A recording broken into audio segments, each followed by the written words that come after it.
général, la police d'audience est rangée pour vous rendre les honneurs. Je vous présente les prévenus qui comparaissent à l'audience de ce jour.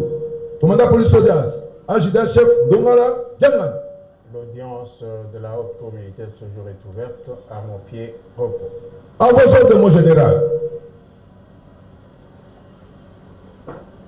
Armons, repos.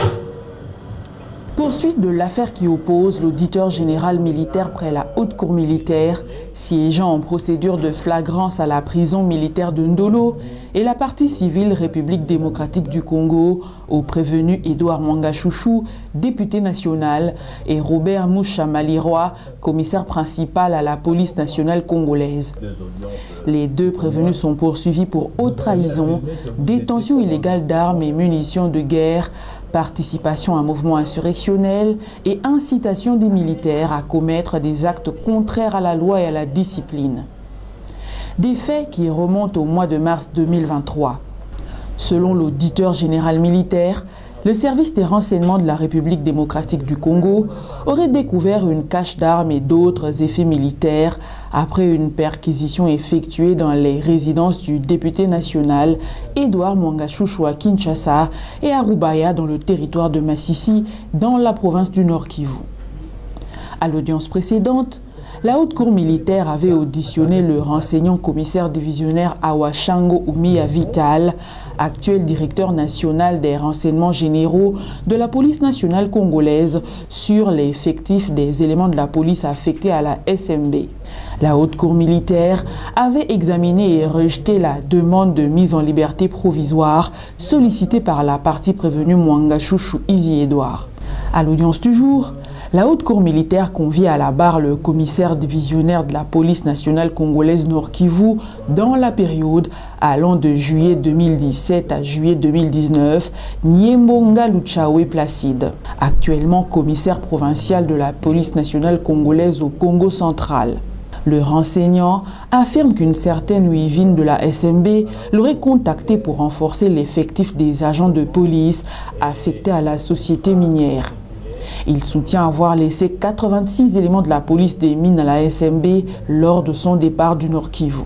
Alors, à cette occasion, vous vous êtes retrouvé en face d'une certaine Wivine. Elle est venue vous voir en quelle qualité?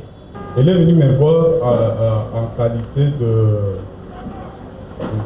représentant de cette société-là, qui était venu demander qu'on augmente l'effectif. Je crois que c'était 2 équipes de 10, je crois bien. 10 éléments. Si j'ai bonne mémoire, mais je n'ai pas de documents avec moi.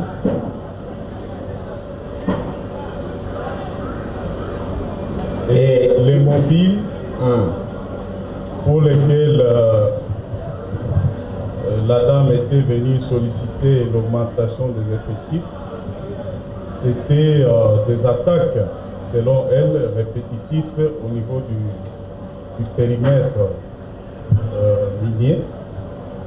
Alors on a trouvé que l'effectif qui existait n'était plus capable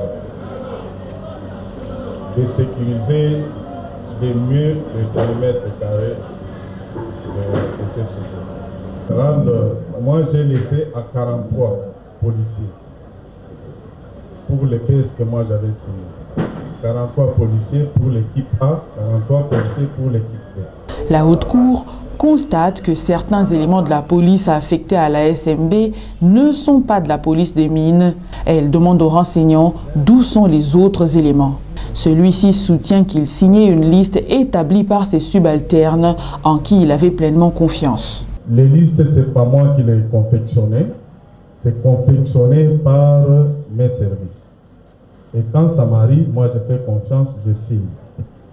Par rapport à votre question de savoir les noms dont les unités de provenance ne sont pas déterminées sur cette liste, moi je peux supposer que ce sont les policiers des mines. Sauf votre cour a toute la latitude de vérifier si ces noms-là sont réellement les noms des policiers, parce que tous les policiers sont repris dans les effectifs de la police nationale congolaise. La Haute Cour appelle ensuite le commissaire provincial de la police Nord Kivu, Abba Van Hang, François Xavier. Celui-ci soutient que l'armement est affecté au détachement. Est-elle des armes affectées de manière définitive à cette unité, comptabilisées pour cette unité, pour ce détachement-là, ou bien c'était des armes qui appartenaient aux unités de programme. Si les unités ils viennent là-bas, si nous les amenons à Rubaya, mais ils trouvent que l'armement est affecté au détachement. Après avoir entendu les deux renseignants, la Haute Cour envoie l'affaire pour la poursuite de l'instruction.